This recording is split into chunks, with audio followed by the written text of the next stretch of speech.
ES Audio.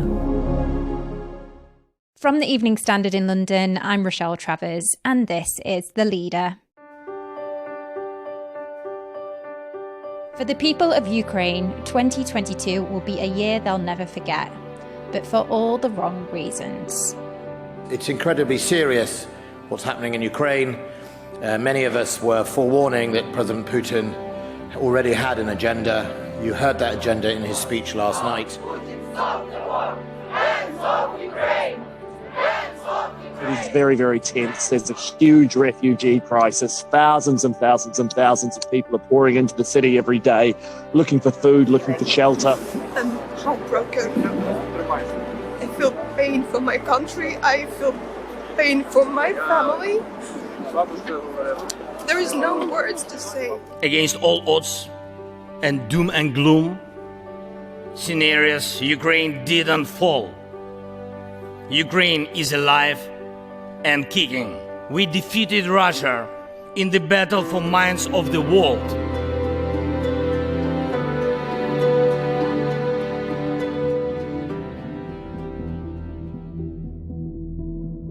In the early hours on Thursday, the 24th of February, Russian President Vladimir Putin addressed his nation, announcing a special military operation against Ukraine, the biggest attack by one state against another in Europe since World War II. Since then, it's estimated that tens of thousands of lives have been lost. But despite the odds, Ukraine has and continues to show resilience, endurance, and spirit that completely surpassed expectations. It's a war of the modern era, fought not only on the battlefields, but also online. The Vice Prime Minister of Ukraine and Minister of Digital Transformation, Mykhailo Fedorov, told us that much like the tenacity his country has shown physically, the same can be said for their digital efforts. Я можу там про цифровий напрямок коментувати. In the digital dimension, probably the biggest challenge for us was the cyber war, started even before the physical war on February 24th.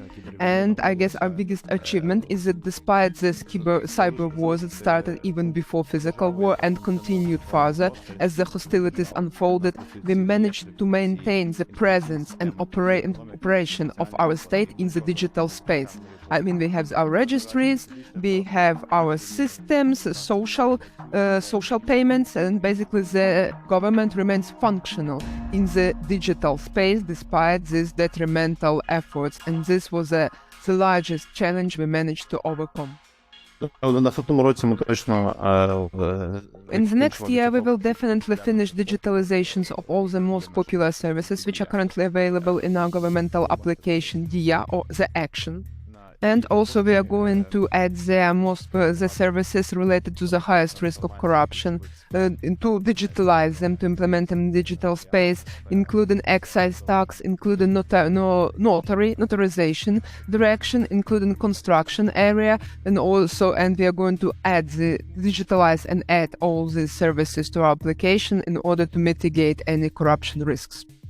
Звичайно, що це прозора відбудова, тобто діджиталізація всіх процесів. And of course, this is transparent reconstruction. When I'm talking to this, I mean that we are going to digitalize everything related to the reconstruction of Ukraine, starting from the registers of destroyed properties and digital control over use of all the allocated budget funds. So we are going to implement all these initiatives to ensure maximum transparency.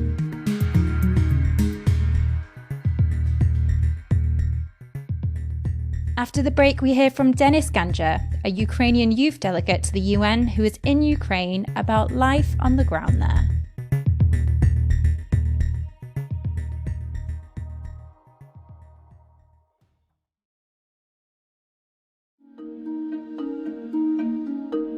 Welcome back. My name is Ganzha. I'm a Ukrainian, 23 years old, member of the Youth Affairs Council under the President of Ukraine. I am originally from Kharkiv, which is in the east. I do live in Kyiv, but right now, due to some work assignments, I'm in the western part, closer to the mountains. You know, one thing which both us and foreigners tend to forget that back in February, no one really believed that Ukraine will stand up and will survive the first attack. If you remember this moment from Doctor Strange movie when he said that counting all the 14 billion variants of the future, in only one we are not losing. And this only one option has happened in February and March. Because on the paper and everything, we should have lost this war. But due to Ukrainian spirit, due to the wonderful emotions, the wonderful bravery which people have shown in the first days, we are still here. And I think this is the biggest achievement, that we are still here. And we are actually winning this war. We are the nation no one believed in. We are the nation which was totally torn apart before the full-scale invasion. But right now we are, I would say, this one of the most powerful nations in the world, because the spirit which we have, the vision for future which we have, it's just wonderful. I remember how in March we were talking about, oh, maybe we should give up Crimea and Donbass, maybe we should do that just to stop the full-scale invasion, the full-scale war. But right now we are talking how much of the win we want to achieve.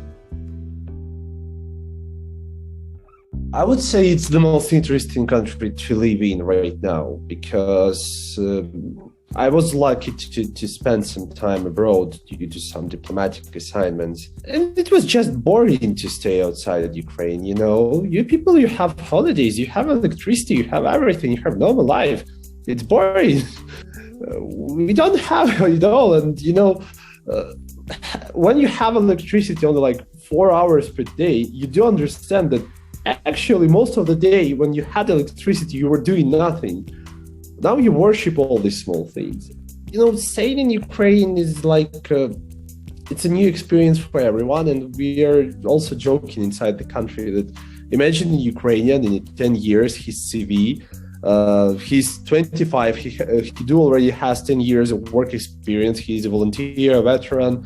He knows how to fix a generator. He knows everything. So we are living here, you know, each week it's like a month. And we live really in different, you know, different pace.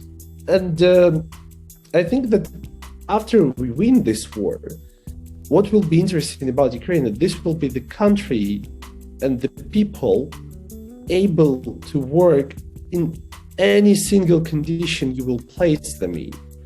And this is interesting. This is, you know, as I have said, you have a very boring life in your peaceful countries. Of course, I'm joking. I wish I would have such a boring life. But as it is right now, these conditions, we're used to them already. Of course, it's hard to predict, and I'm not the war expert to tell you what will happen in the war, because no one knows. On my personal level, what I, of course, will be wishing for New Year is, of course, the victory for my country, the end of the Russian Empire, and the punishment for everyone responsible for this war. Because I do hope that next year will be the victory year for Ukraine. It will be hard, and I know that the next year will be harder than this, even if we win. Because after every war, there is the big depression, you know. But I hope we will have these problems, but not Russians on our territories. It's hard to say, but I know for sure that even if this war will reach the point of the 2024, we will be still standing strong. We will be still winning Russian army on the battlefield, and we will be still pushing Russian economy towards the stages in which it is not functioning, so as not to produce new rockets, new tanks, and new ammo.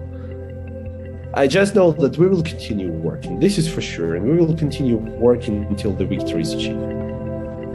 I would like to thank everyone who is listening. If you're also the part of us winning the war, because hearing the words of support from you, It's really important for us. And I do hope that you still understand us and you still stand with Ukraine every day. We need to have it. We need you guys. And I hope that next year, and I wish this, that we will finally be able to to open our borders, to travel to you, and celebrate holidays like Christmas together. And that's it from the leader. We're back tomorrow at 4 p.m.